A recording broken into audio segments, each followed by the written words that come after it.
NATO njoftoi një ditë më parë se do të pezullojë operacionet e një marrëveshjeje të sigurisë së kohës së luftës së ftohtë pasi Rusia zyrtarisht doli prej saj. Kjo është më e fundit në një seri rritjesh tensionesh mes NATO-s dhe Rusisë, pasi Moska nisi pushtimin e Ukrainës në shkurt të vitit kaluar.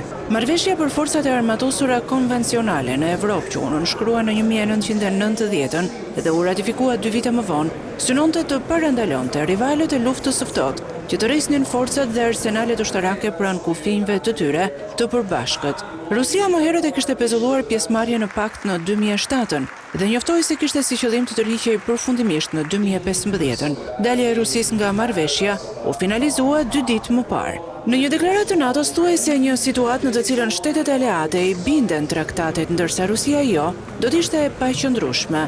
Aleanca ushtarake transatlantike shtoi se anëtarët e saj do të ndalnin menjëherë pjesëmarrjen në akt për aq kohë sa do të ishte e nevojshme.